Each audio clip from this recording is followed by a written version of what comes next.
우리는 2020년에 살아. 한국은 2030년에 살고 있고, 내가 사는 동네라면 오줌으로 뒤덮이고 마약 중독자의 집이 되고 바닥은 부서질 거야. 노숙자가 너보다 좋은 집을 가지게 되겠구나. 서울에 있는 미지의 장소가 레딧을 뜨겁게 달궜습니다. 대체 어디길래 외국인들이 이렇게 열광하는 걸까요? 최근 CNN, BBC, AFP 등 세계 유수의 언론이 서울을 찾아왔습니다. 화제가 되고 있는 성북구의 한 장소를 촬영하기 위해서인데요. 그 모습을 보는 한국인들은 고개를 갸웃합니다. 물론 도입된 지 얼마 되지 않았기에 서울에서도 흔한 시설이 아니긴 했지만 다른 나라에도 이런 것 하나쯤은 있지 않을까 싶어서였는데요. 취재를 온 외국인 기자들은 입을 벌리며 감탄하기에 바쁩니다. 전 세계의 시선을 한 몸에 받은 집보다 더 좋은 스마트 쉼터, 성동구의 버스 정류장입니다. 스마트 쉼터에 적용된 기술은 ICT 강국 대한민국을 실감하게 합니다. 우선 출입문에 설치된 열화상 카메라는 발열 체크를 하는데요. 코로나19로 인한 감염병 예방을 위해서죠. 발열 체크를 통과해야 출입문이 열리는데요. 내부에는 공기 중에 바이러스와 초미세먼지, 유해가스를 완벽 제거하는 자외선 살균기와 공기 정화 장치가 설치되어 있습니다. 게다가 최첨단 다중인식 열화상 카메라는 실시간으로 발열자와 마스크 미착용자를 점검해 경고방송이 나오도록 만들었는데요. 쉼터 내부에서 마스크를 벗고 음식물을 섭취하는 등의 이상행동을 자동으로 감지하는 기능까지 갖추고 있다고 합니다. 팬데믹이 길어질 것으로 예상되는 상황에서 꼭 필요한 기술이라고 볼 수 있죠. 버스 정류장의 원래 기능을 소홀히 해서도 안 되겠죠? 내부에 설치된 디지털 화면에서는 정확한 도착 예정 시간과 정류장에 접근하는 버스의 모습 등을 실시간으로 확인할 수 있는데요. 냉난방 시스템과 휴대폰 무료 충전기는 물론 공공 와이파이까지 제공됩니다. 특히 요즘 한국의 기후가 미세먼지를 비롯해 폭염, 추위가 극심하다 보니 이런 똑똑한 버스 정류장이 반가울 수밖에 없는데요. 성동구는 관내 21개 정류장에서 시범 운영하고 있는 상황입니다. 한국이야 치안이 워낙 안전하다 보니 이런 걱정을 할 필요가 없긴 하지만 쉼터 내 외부에는 지능형 CCTV가 설치되어 있습니다. 이상행동을 감지해 경찰서와 소방서에 상황을 실시간으로 공유하기까지 하는데요. 만약 버스 정류장 주변에서 범죄가 발생할 경우 즉각 대응할 수 있는 시스템까지 갖춘 것이죠. 혹시 스마트 쉼터가 소비하는 전기량을 걱정하는 분이 계실지도 모르겠습니다.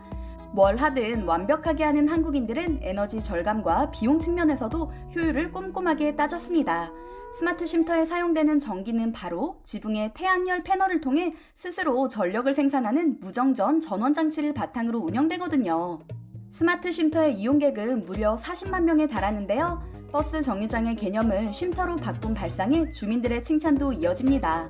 처음에 10곳 정도 설치했었는데 주민들의 요청으로 11곳 추가로 설치하게 되었죠. 발열 체크, UV 살균 덕분에 겨울철에도 스마트 쉼터에서 코로나19가 전파된 사례는 없었다고 합니다.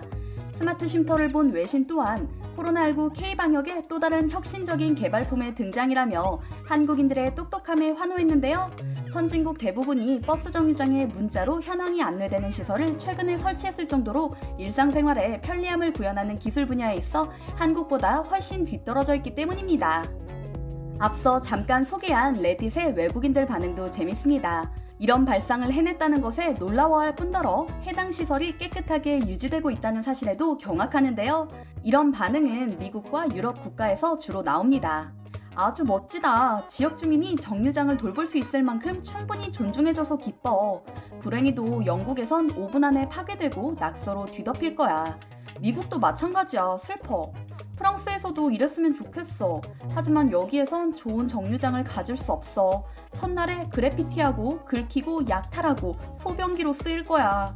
내 동네 버스 정류장이라면 오줌으로 뒤덮이고 마약 중독자의 집이 되고 바닥은 부서질 거야. 뉴욕은 여기서 광년이나 떨어져 있어. 우리가 이런 수준에 도달할 수 있을지 의심스러워. 일단 자신의 나라에 이런 시설을 설치하는 것도 불가능해 보이지만 스마트 쉼터를 유럽이나 미국에 만들더라도 유지가 되지 않을 거라는 의견인데요. 실제로 유럽 많은 국가와 미국 대도시의 경우 공공기물이 파손되어 있는 것을 흔하게 볼 수 있습니다. 최근 프랑스에서는 10대 청소년들이 폭주하고 있는데요. 길거리에 주차된 차에 방화를 하거나 오토바이를 타며 심각한 소음을 내는 것은 예사고 장난으로 터뜨린 폭죽 때문에 크게 불이 난 사건도 있었습니다. 건물 외벽이나 셔터에 그래피티 낙서를 하는 건 무척 얌전한 편에 속하고요. 한국과 비교하면 무법지대와 다름없는 상황인데요. 그래서인지 외국인들은 한국의 장점을 치안과 뛰어난 시민의식을 첫 번째로 꼽습니다. 지금까지 한국을 방문한 외국인들이 놀랐던 거리의 시설은 여름철 햇빛 차단 차량과 겨울철 바람막이 시설 정도였는데요. 코로나19가 종식된 후 한국을 찾은 외국인들은 컬처 쇼크를 받을지도 모르겠습니다. 이런 시설이 도심 곳곳에 있으니까요. 덧붙여 한국인의 수준 높은 시민의식에 감탄하는 댓글도 이어집니다. 한국은 실망시키는 법이 없지. 질투가 나면서도 슬퍼진다. 여기에선 절대 비슷한 것이라도 이루어질 수 없을 거야. 이 정류장은 한국의 표준 버스 정류장은 아니야. 하지만 몇 년 동안 한국에서 살았기 때문에 알아. 불법으로 게시된 광고를 제외하고는 이렇다 할 피해가 없어. 내 아파트보다 여기가 더 깨끗하다고 말하려고 했어. 한국은 사람들이 필요한 것 한참 이상을 더해주는 나라다. 왜 다른 나라들은 이렇게 똑똑하지 못한 걸까? 이런 댓글을 쭉 읽어보면 흔히 우리가 말하는 선진국의 의미가 뭔지 다시 한번 생각해보게 되는데요. 한국보다 훨씬 빨리 경제성장을 이룬 미국과 유럽 같은 국가의 시민의식이 우리가 생각하는 것보다 수준이 현저히 떨어진다는 것을 확인할 수 있죠. 앞으로 다양한 종류의 스마트 솔루션이 도심 곳곳에 도입될 예정인데요.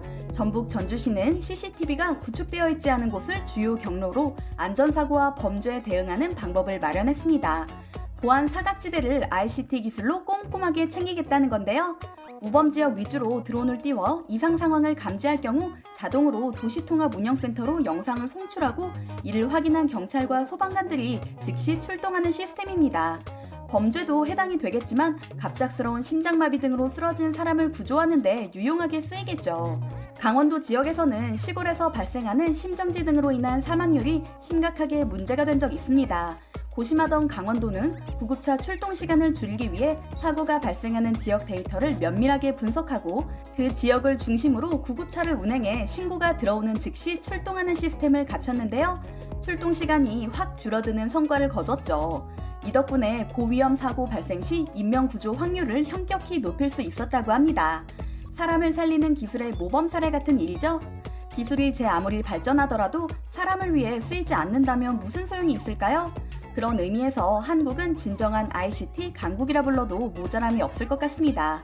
생활 곳곳에서 편의와 안전을 도모하는 기술을 구현하고 있으니까요.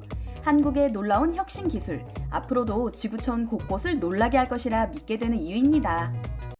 미국 시장조사기관 원폴은 코로나19 팬데믹으로 인해 자신의 식습관이 나빠졌다고 대답한 사람이 42%에 달한다고 밝혔습니다. 응답자 중 48%는 이전보다 스트레스를 더 받고 있다고 대답했고 69%의 미국인이 코로나 전에 비해 면역계 건강을 더 챙기게 됐다고 말했는데요. 이 분석 결과를 살펴보면 코로나에 걸리지 않았더라도 미국인의 건강에 적신호가 켜졌다는 것을 살펴볼 수 있습니다. 사실 미국인들의 식습관은 악명이 높죠? 육류 위주의 식단은 물론이고 달고 짜고 기름진 맛의 음식은 장기간 미국 여행을 하는 한국인들에게 악몽으로 기억될 정도로 엄청난데요. 미국에서 이런 식문화로 인한 비만 인구의 비중이 워낙 높다 보니 소아 비만 퇴치가 사회적 아젠다일 정도입니다. 이 때문에 미국의 많은 언론 매체는 어떻게 하면 건강한 식습관을 가질 수 있는지, 건강한 식재료는 무엇인지 설명하는 기사를 연일 쏟아내고 있는데요. 우리도 익히 알고 있는 슈퍼푸드, 즉 체내의 활성산소를 제거하고 영양소를 많이 함유한 퀴노아나 버섯, 시금치 등의 식재료는 물론이고 다이어트 식품들까지 주목을 받고 있습니다. 그런데 요즘 미국인들이 열광하고 있는 다이어트 식품 중 우리 눈에 익숙한 제품이 눈에 띕니다. 킴스 매직 팝이라는 제품을 들어보신 적 있을까요? 미국인들이 요즘 마트에 갈 때마다 사재기를 하는 한국 회사의 상품입니다. 우선 이 제품으로 만든 요리를 먼저 보여드리겠습니다. 리코타 치즈를 올린 후 아보카도와 연어를 올린 핑거푸드, 달콤한 크림을 바르고 바나나를 올리거나 블루베리를 올려 간식처럼 먹기도 하고요. 토스트처럼 토마토나 피클을 올려 먹기도 합니다. 토마토 소스로 간을 하고 피자 치즈와 가지, 토마토를 올리니 피자처럼 보이기도 하는데요. 어떠세요? 이 제품의 정체를 짐작하셨나요? 이것은 바로 뻥튀기입니다. 한국의 전통 과자 중 하나인 뻥튀기는 옥수수나 밀, 쌀, 감자 등을 온도와 압력으로 부풀려서 만드는 음식입니다. 요즘에는 찾아보기 어렵지만 10에서 15년 전만 해도 트럭에 뻥튀기 기계를 싣고 동네마다 돌아다니며 뻥튀기를 만들어주는 상인이 있었는데 기억하는 분이 계실까요? 뻥튀기를 만드는 곡물에 따라 맛이 달라지기 때문에 쌀이나 옥수수 같은 집에 있는 곡물을 들고 이것저것 만들어 맛보는 재미가 있었죠. 만드는 가격이 무척 저렴한 데다 집에 있는 식재료로도 충분히 만들 수 있다는 장점을 갖고 있는 뻥튀기. 오늘날엔 공장에서 제조된 뻥튀기 과자를 마트에서 팔고 있고 여러 컨셉의 건강 스낵이 출시되어 거리를 돌아다니는 뻥튀기 상인을 볼 수 없지만 뻥튀기는 국민 과자로서 오랜 세월 한국인의 곁을 지켜왔습니다. 한국식 뻥튀기가 미국인들에게 인기인 이유는 명확합니다. 저칼로리인데다가 쌀로 만들어서 건강하고 바삭한 식감이 매력적이기 때문이죠. 게다가 몇 장만 먹어도 배가 부르고 많이 먹더라도 살이 찌지 않는다는 장점이 있는데요. 앞서 소개해드린 음식 사진은 바로 뻥튀기를 활용해 미국인들이 직접 만든 요리입니다. 다이어트 식품으로 각광받는 것이 무색하게도 여러 가지 토핑이 올려져 있어 정말 다이어트 식단인지 조금 의문이긴 하지만요. 그래도 미국인들이 즐겨 먹는 식단에 비하면 칼로리 자체는 무척 낮을 것으로 예상됩니다. 현재 미국에서 판매되고 있는 뻥튀기는 우리가 알고 있는 원조 뻥튀기 외에도 체다 치즈 맛, 양파 맛, 계피 맛, 딸기 맛, 바나나 맛과 같은 다양한 종류가 있다고 하는데요. 가격은 한 봉지에 2.49달러로 약 3,000원 정도라고 합니다. 양에 비해 다소 비싼 가격처럼 느껴지는데도 미국인들은 이 제품을 보기만 하면 사재기 할 정도로 큰 인기라고 하는데요. 이 뻥튀기가 인상적인 것은 이 제품을 미국에 출시한 회사가 바로 우리가 잘 알고 있는 식품 제조기업이라는 사실입니다. 지하철에서 달콤한 냄새를 솔솔 풍기는 주인공, 바로 델리만주를 만든 회사 델리스인데요.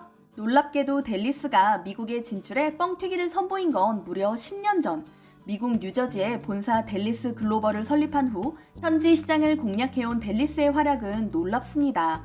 한국 외식업체 중 해외 진출 매장 수 1위로 손꼽히고 있는데요. 약 400여 개의 매장이 미 전역에 있죠. 델리스 매장에서는 무엇을 파냐고요? 바로 킴스 매직팝 뻥튀기입니다. 의외로 델리만주의 매장은 전체 매장 중 10%에 불과하다고 하는데요. 델리스의 미국 매출 대부분을 뻥튀기가 견인하고 있는 것이죠. 한국식 건강 간식을 선호하는 트렌드는 실제로 수출에서도 나타납니다. 한국 과자류의 수출액은 지속적으로 성장하는 추세로 전년 대비 무려 24% 이상 늘었다고 하는데요. 세부 품목을 살펴보면 특히 라이스롤과 뻥튀기, 튀밥 같은 쌀과자류가 압도적으로 높습니다. 건빵 제품의 대미 수출도 전년보다 44%나 성장했다고 하는데요. 미국 소비자들은 한국 쌀과자를 선호하는 이유로 달거나 짠 자극적인 맛이 없고 기름에 튀기지 않아 칼로리가 낮다는 점과 일반 과자의 주성분인 밀가루나 옥수수 대신 100% 쌀과 곡류가루를 사용해 믿을 수 있다고 답하는데요. 거기에 카라멜이나 체다 치즈와 같은 다양한 맛을 가미해 맛있기까지 하다고 덧붙이죠. 아이들에게도 안심하고 먹일 수 있어 마트에 갈 때마다 한국 과자를 찾는다는 미국 주부들의 숫자도 늘고 있고요. 이런 현상을 한국 시장과 비교해보면 다소 아이러니하게 느껴집니다. 한국 소비자들이 달고 짠맛의 수입 과자를 즐겨 먹고 있는 반면에 미국인들은 담백한 한국 과자를 선호하고 있으니까요. 제과 업계에도 이런 트렌드에 맞춰 좀 더 자극적인 맛의 스낵을 시장에 내놓는 추세고요. 그렇다면 뻥튀기 외에도 외국에서 인기 있는 한국 과자는 무엇일까요? 나라별로 짤막하게 살펴보겠습니다. 우선 중국에서는 고래밥이 인기입니다. 특이하게도 고래밥이 인기를 얻은 요인은 고래밥을 먹고 용기를 내요 라는 마케팅 덕분이라고 하는데요. 자극적인 맛을 좋아하는 중국인의 입맛에 맞춰 토마토 맛, 해조류 맛, 바비큐 맛, 치킨 맛 등이 판매되고 있다고 합니다. 중국과 베트남, 러시아까지 사로잡은 초코파이의 인기는 여전합니다. 베트남 파이 시장에서는 무려 58%의 점유율을 차지하고 있다고 하는데요. 우리나라에서 초코파이가 국민 간식이듯 베트남에서도 뜨거운 사랑을 받고 있다고 합니다. 인도에서도 시장 점유율 90%에 달할 정도로 엄청난 인기라고 하는데요. 브라질에서 엄청나게 인기를 얻은 메로나의 이야기는 언론 보도를 통해 접하신 분들이 계실 겁니다. 하나로 2,500원이다 보니 사실 현지에서 밥 한 끼와 맞먹는 가격이지만 브라질 사람들의 메로나 사랑은 그 누구도 말릴 수 없다고 하는데요. 메로나를 사기 위해 길게 줄을 선 진풍경까지 펼쳐진다고 합니다. 브라질의 일부 고급 레스토랑에서는 디저트로 메로나를 제공한다고 하니 얼마나 고급 아이스크림으로 인정받고 있는지 짐작이 됩니다. 중동 지역에서 필수품으로 손꼽히는 스파우트 껌, 무려 40년 동안이나 인기입니다. 1970년대 출시된 이 껌은 씹을 때 네모난 주사위 모양의 껌 속에 시럽이 터져나오는 제품인데요. 출시 후 지금까지도 연평균 500만 달러 이상의 매출을 올리고 있다고 하죠. 나라마다 인기 있는 스낵도 그 이유도 다르지만 한국 제품이 글로벌 시장에서 사랑받고 있다는 것은 들어도 기분 좋은 것 같습니다. 또 어떤 한국 제품이 세계인의 마음을 사로잡을까요? 러시아에서 30살 생일을 맞은 한국 제품이 있습니다. 어릴 때 이 제품을 애용하던 러시아인들은 지금은 부모가 되어 자신의 아이들에게도 그 제품을 사주고 있는데요. 동방을 지배하라는 의미의 블라디보스토크를 지배하고 있는 한국 제품, 그 활약상을 짚어봅니다. 시베리아 횡단열차의 시발점인 블라디보스토크를 가보면 특이한 광경이 보입니다. 삼성 갤럭시를 사용하는 사람들이 길거리 곳곳에 있을 뿐더러 LG나 현대 같은 한국 기업의 광고들이 거리를 수놓고 있죠. 그 외에도 익숙한 한국 상품들이 생활 곳곳에서 시선을 사로잡는데요. 식품과 화장품, 호텔까지 러시아인의 삶에 파고든 한국 기업의 위력은 생각보다 막대합니다. 마트만 가봐도 그렇습니다. 러시아인들이 그렇게 좋아한다는 초코파이가 매대를 수놓고 사각형의 팔도 도시락 라면이 빽빽하게 진열되어 있는데요. 여기에 밀키스와 레스비 같은 익숙한 음료들까지 냉장고에서 우리를 반기죠. 러시아인들은 밀키스와 레스비를 일컬어 국민 음료라고 칭하는데요. 러시아 기업도 아닌 한국 기업의 음료를 그들이 이토록 사랑하는 이유는 무엇일까요? 이런 커피 맛은 처음이에요. 왜 이렇게 달달한 거죠? 마음까지 따뜻해지는 것 같아요. 러시아 캔커피 시장 1위, 독점이나 다름없는 점유율 90%, 판매량도 매년 증가 추세입니다.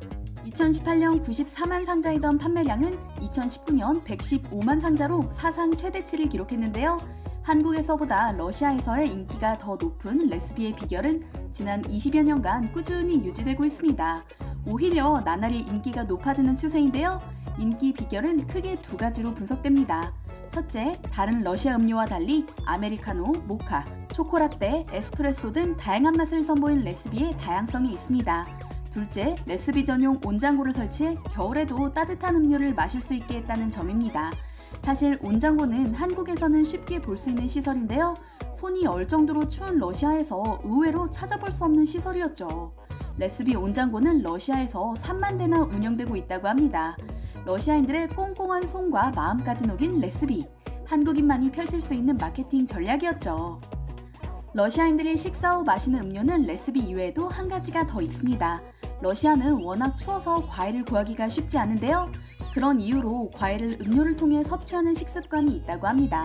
우리가 아는 밀키스의 맛도 러시아에서는 복숭아, 딸기, 멜론 등 10가지 과일 맛을 첨가해 현지화했는데요. 아이들까지 즐길 수 있는 음료로 큰 사랑을 받고 있죠. 진출 30년의 역사를 자랑하는 밀키스는 유성 탄산음료 1위며 한 해에만 100억 원의 매출을 올렸습니다. 팔린 캔수로만 따지면 2014년까지 추산해도 4억 캔이 넘는다고 하는데요. 또한 러시아에서는 색다른 방식으로 밀키스를 즐기는 방법이 등장하고 있습니다. 2010년대 초반부터는 젊은 마니아층을 중심으로 독한 보드카를 한잔하고 밀키스를 마셔 쓴맛을 없애는 식으로 밀키스와 보드카를 함께 마시는 이들이 생겨났는데요. 이 덕분에 매출이 확 늘어나기도 했죠. 밀키스의 인기가 식을 줄 모르자 러시아의 소규모 제조업체들은 밀키스와 비슷한 짝퉁 제품을 만들기까지 했습니다. 이름도 밀크키스, 밀키스스 등 밀키스와 매우 비슷한데요. 원래의 맛을 따라가지 못해 시장에서 관심조차 받지 못하고 사라졌죠. 밀키스와 관련된 재밌는 일화도 있습니다. 수출용으로만 제조되던 밀키스 과일 맛은 역수입으로 국내에 판매된 적이 있습니다. 한국에서 출시할 계획조차 없던 과일 맛을 국내 시장에 내놓게 된 것은 다름 아닌 한국 소비자들의 요청 때문이었는데요. 해외에서 인기가 많다는 소문이 퍼지자 이를 궁금해하던 한국인들이 롯데 칠성음료에 요청한 것이죠. 가장 반응이 좋았던 오렌지와 바나나 맛을 국내 시장에 선보였고 초기 반응은 놀라울 정도로 뜨거웠습니다. 그러나 안타깝게도 밀키스 오리지널의 인기를 넘지는 못했는데요.